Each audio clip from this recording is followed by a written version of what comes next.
Ini kembali lagi ya sama aku di sini. Ini belum dirumputin ya, jadi tuh kayak begini ya. Dan aku ini lagi ini ya mau buat hiasan ini. Aku buat hiasan lagi ya, ini habis panen. Ini dia hiasannya. Jadi tuh aku tuh selalu panen terus ya, dan di bak sanggul kayak ini cirias aku tuh di sini. Tuh kayak gini ya. Cirias aku ya, Princess Intan Tunggal ya namanya.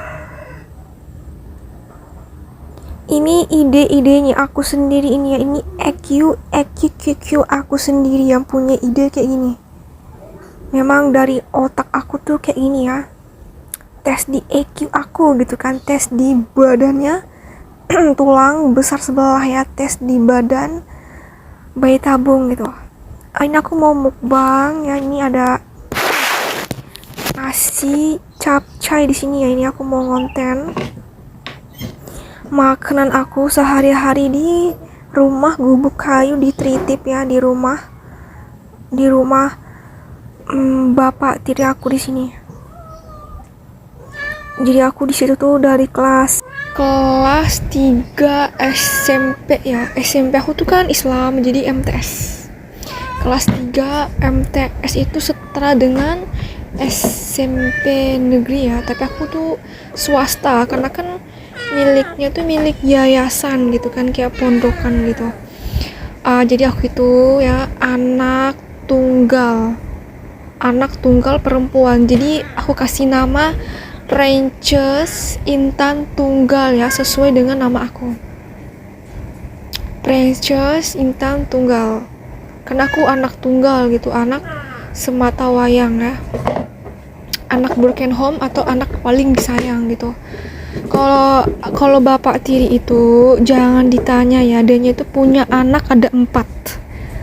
Menurut aku tuh banyak banget. Bayangin anak 4 itu tuh pasti boros biaya, pasti kan banyak banget anak 4 gitu kan, pasti banyak rezekinya gitu kan, daripada aku anak tunggal, pasti kan susah rezeki gitu kan, susah hidup ya. Jadi ini aku mau mukbang tuh makanan sehari-hari aku ini dari kelas 3 MTS sampai aku kerja di mall itu tuh berapa tahun ya, aku makannya tetap sama seperti ini ya, nasi capcay goreng ya, dan nasi capcay kuah. Ini aku siapin bahan-bahannya, ini ada sayur capcay ini ya, ini, dan aku mau bersihin kepala ayam ini ya, ini buat campuran aku nanti. Ini penampakannya setelah dipotong kecil-kecil nih sayur capcaynya. Ini udah bersih ya kepalanya dan kaki ayam. Dan aku lagi masak, dan ini setelah masak tuh kayak gini ya, jadinya tuh seperti ini.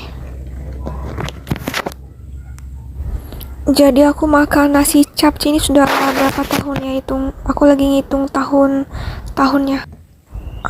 Ini ya, aku tuh punya buku catatan, dan ternyata di tahun 2011 ya, di kelas 3 MTS ya, di usia 15 tahun sampai di tahun 2017 tuh di usia 21 tahun. Jadi aku tuh makan nasi capcay begini ini selama 7 tahun lamanya.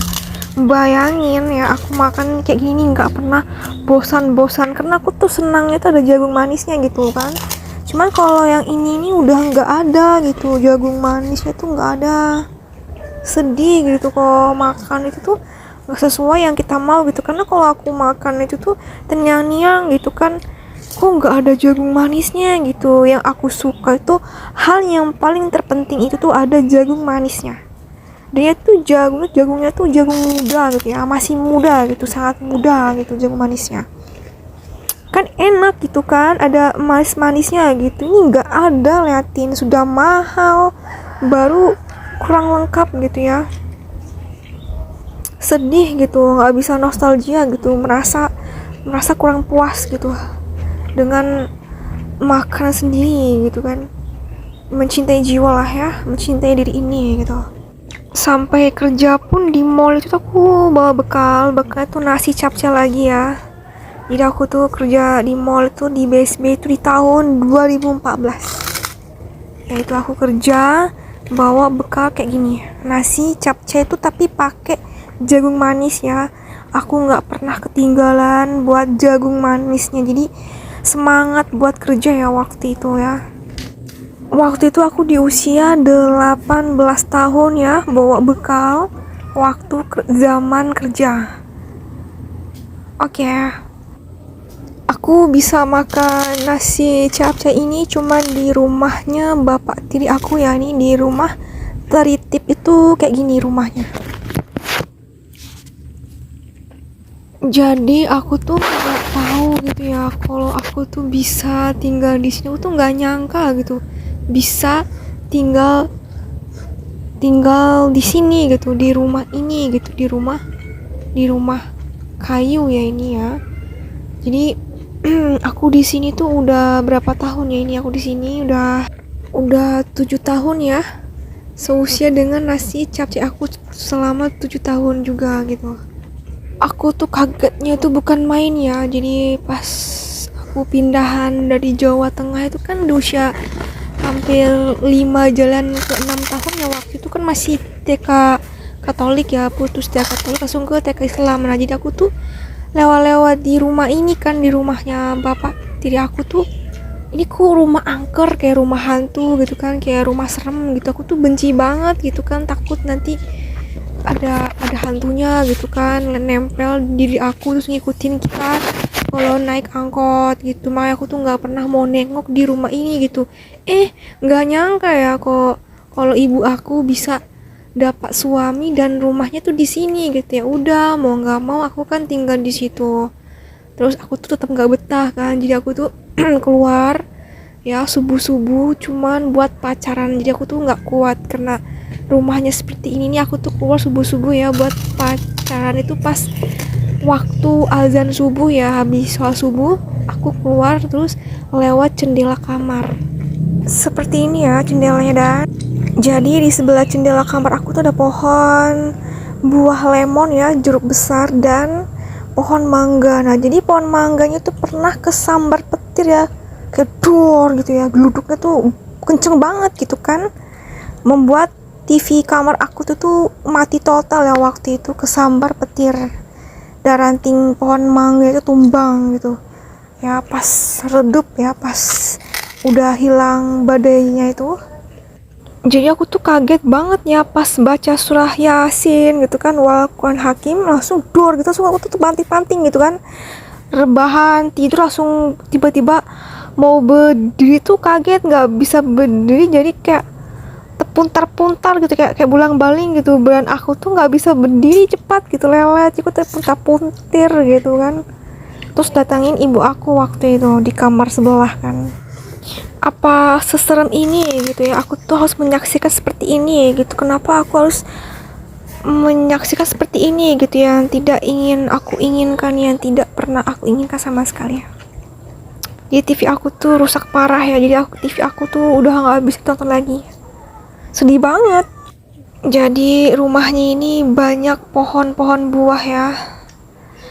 Kalau di halaman belakang itu ada pohon belimbing ya, belimbing warna kuning itu, sama jambunya itu jambu biji yang bijinya tuh warna merah ya, dalamnya tuh cantik banget gitu kan. Kalau buat aku tuh udah bagus banget, warna pink gitu. Terus di samping tuh ada lagi ya, di sampingnya, di depannya, di sampingnya pohon jambu itu ya, di belakang halaman itu ada 3 pohon ya, satunya itu pohon kelapa. Jadi tuh kayak gini ya, pohon kelapa di halaman belakang dan di halaman belakang aja, halaman depannya nggak ada. Cuma halaman depannya itu red pasir ya, ada red pasir warna putih. Dan di halaman belakang itu ada kolam ikan lele, yaitu kolamnya itu terbuat dari batu bata merah ya, terus disemen dan dikasih bibit ikan lelenya tuh dari baby ya, dari bayi gitu, dari kecil. sangat mini gitu, dari bayinya ikan lele sampai besar banget pertumbuhannya waktu itu. Jadi bisa dimakan kalau udah besar gitu, kayak ikan lele jumbo gitu. Jadi pas aku baru pindah rumah itu kan kaget banget ya, aku bisa tinggal di sini nih, kayak bener-bener keajaiban banget gitu, langsung bisa menemukan cowok gitu. Jadi aku tuh suka keluar malam, cuman datangin warungnya si Marni. Ya dari jam 6 itu, jam 6 sampai jam 7, sampai jam 7 lewat. Ya jam 8. Cuman cari cowok gitu kan di warung kopinya si Marni gitu. Dan Marni itu banyak teman laki-laki yang yang yang datangin gitu, yang belinji, yang belanjain gitu, yang belanja gitu kan, karena kan warung kopi gitu kan. Jadi ibunya itu punya usaha warung kopi gitu, kayak tempat standby-nya pangkalan ojek gitu kan. Aku tuh seneng gitu selama 3 tahun aja ya, karena kan aku sekolahnya kan sama Marni, terus kan temen satu kelas gitu kan. Apa salahnya gitu aku ke rumahnya Marni itu kan, jalan-jalan gitu kan. Akhirnya itu ya aku menemukan cowok ya di sini nih ya, setelah aku keluar dari jendela kamar aku. Nah jadi jendela kamar aku tuh aku tuh keluar jendela kamar aku tuh, aku punya pacar tuh, teman satu sekolah Han ya, namanya tuh Ansori, yang pakai motor SF anak Gunung Binjai. Nah jadi itu Ansori itu aku bawa ya, subuh itu tuh aku minta dia itu buat ke rumah kosong aku di Gunung Tembak ya waktu itu. Dan bagusnya itu dia tuh mau aja gitu, nurut aja kita pacarannya itu tuh di rumah kosong di rumah Gunung Tembak waktu itu ya. Dan ada anjing aku waktu itu cuma satu doang yang hidup. Nah gitu aku situ sekalian buat nengokin anjing aku yang namanya tuh si Penguin. Jadi aku tuh ya harus buka jendela kamar aku tuh, bagusnya itu jendelanya ini bisa keluar satu badan utuh ya. Aku tuh nggak nyangka gitu bisa loncat, lalu tinggi banget kan, rumahnya ini kan bekolong tuh, jadi aku tuh loncatnya itu tuh kayak terjun payung ya, kayak terjun payung nyemplung gitu. Kaget banget dan sakit banget ya waktu itu, untung nggak apa-apa gitu. Terus aku langsung lari ya, tapi kalau lari kan bunyi tuh suara kaki aku, jadi aku tuh kayak diem gitu, kayak suara diem gitu, jangan sampai ketahuan. Jadi aku tuh pelan-pelan gitu ya. Abis itu tuh ya aku goncengan pakai motor ya, waktu itu tuh nggak ada yang tahu sama sekali. Aku ngelakuinnya tuh berulang-ulang kali, tapi ganti laki-laki ya. Jadi aku tuh suka gonta-ganti cowok ya, tetap keluar subuh-subuh. Jadi kemarin itu tuh aku manjatnya